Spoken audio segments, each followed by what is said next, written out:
Hello friends, കുറച്ച് ദിവസങ്ങൾക്ക് ശേഷം ഞാൻ തിരിച്ചു വന്നിരിക്കുകയാണ്. അതും നമ്മുടെ ന്യൂയോർക്ക് ട്രിപ്പിൻ്റെ പാർട്ട് 4 വീഡിയോ ആയിട്ട്.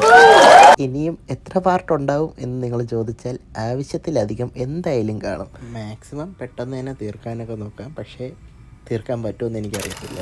ഇന്നത്തെ പരിപാടി എന്ന് പറയുന്നത് നയാഗ്രയിലോട്ട് പോവുകയാണ്. ഞങ്ങൾ താമസിക്കുന്നിടത്തുനിന്ന് ഓൾമോസ്റ്റ് ഒരു 6 മണിക്കൂർ ഡ്രൈവ് ഉണ്ട്. അപ്പോൾ ഞങ്ങളൊരു മോർണിംഗ് 5:45 ഒക്കെ ആയപ്പോൾ തന്നെ എണീറ്റ് ഒരു 8 മണി ആയപ്പോൾ തന്നെ ഞങ്ങൾ ഫുഡൊക്കെ കഴിച്ചു. പിന്നെ നയാഗ്ര കാണാൻ പോകുന്നതിൻ്റെ എക്സൈറ്റ്മെൻറ്റ് ഭയങ്കരമായിട്ടുണ്ടായിരുന്നു എല്ലാവർക്കും. കാരണം ലോകാത്ഭുതങ്ങളിൽ തന്നെ ഒന്നാണ് നയാഗ്ര. പിന്നെ നയാഗ്രയുടെ ഒരറ്റം കാനഡയും മറ്റേ അറ്റം അമേരിക്കയുമാണ്. So 2 powerful കൺട്രീസിൻ്റെ ബോർഡറാണ്. അപ്പോൾ അത്രയും ഇമ്പോർട്ടൻസ് നയാഗ്രയ്ക്കുണ്ട്.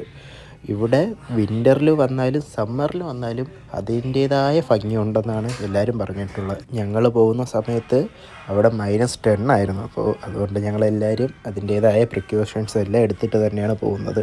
മാത്രമല്ല, ഇവിടെ ഞങ്ങളുടെ കൂട്ടത്തിലുള്ള ഒരാളുടെ ഫ്രണ്ട് കാനഡയിൽ നിന്ന് വരുന്നുണ്ട്.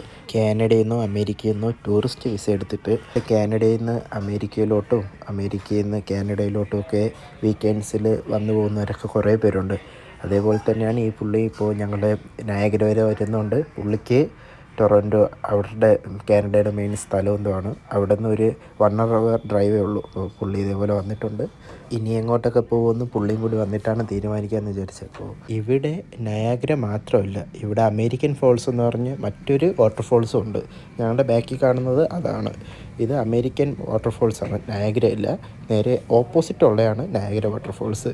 ഇത് ഫ്രണ്ട്സ് ചുമ്മാ കളിച്ചുകൊണ്ടിരിക്കുന്ന അതിൻ്റെ വീഡിയോ ഞാൻ എടുക്കുന്നതാണ്. ഞങ്ങൾക്ക് ഇവിടെ നിന്ന് ഒരു പാലം ക്രോസ് ചെയ്ത് നമുക്ക് പോയാൽ നമുക്ക് കാനഡയിലോട്ട് എത്താൻ പറ്റും. അവിടെ നിന്ന് എന്നിട്ട് തിരിച്ചു വരുന്നത് ടൂറിസ്റ്റുകൾ അങ്ങോട്ടും ഇങ്ങോട്ടും അങ്ങനെ പോയിക്കൊണ്ടിരിക്കുന്നത് സ്വാഭാവികമാണ്. ഇതൊക്കെ കഴിഞ്ഞ് ഞങ്ങൾ ഒരു വൈകുന്നേരം ആയപ്പോൾ തന്നെ ഞങ്ങൾ അവിടെ നിന്ന് ഇറങ്ങി. കാറ് ഫുള്ളും മഞ്ഞ് മൂടിയിരിക്കുകയായിരുന്നു. ഞങ്ങൾ പിന്നെ അകത്ത് കയറി ഫസ്റ്റ് ഫുഡ് കഴിക്കാൻ പോകാമെന്ന് കരുതി. ഇപ്പോൾ ഞങ്ങൾ ന്യൂയോർക്കിൽ തന്നെ ഉണ്ട്. ഞങ്ങളുടെ കൂടെ കാനഡയിൽ നിന്ന് വന്ന പുള്ളിക്കാരനും ഉണ്ട്. ഞങ്ങളെല്ലാവരും ഇവിടെ നിന്ന് ഫുഡ് കഴിച്ചിട്ട് പിരിയാമെന്നാണ് കരുതുന്നത്. പിന്നെ കഴിക്കാൻ ബ്രോസ്റ്റൊക്കെ ഓർഡർ ചെയ്ത് ബ്രോസ്റ്റും കഴിച്ചിരുന്നപ്പോഴാണ് തണുപ്പ് കൂടിയത്. ഇപ്പോൾ കാറെല്ലാം മൂടിയിരിക്കുകയാണ്. കുറച്ച് നേരം കഴിഞ്ഞപ്പോൾ തന്നെ ഞങ്ങൾ ഇറങ്ങി. കാരണം നാളത്തേക്ക് ഞങ്ങൾക്ക് പുതിയ സ്ഥലം കവർ ചെയ്യാനുണ്ട്. ഞങ്ങൾക്ക് റൂമിലെത്താനും കുറച്ചധികം സമയമെടുക്കും. സോ ഫ്രണ്ട്സ്, ഇന്ന് ഇത്രയൊക്കെ തന്നെയുള്ള വീഡിയോ. അടുത്ത പാർട്ട് 5 നമുക്ക് വീണ്ടും കാണാം. ബൈ.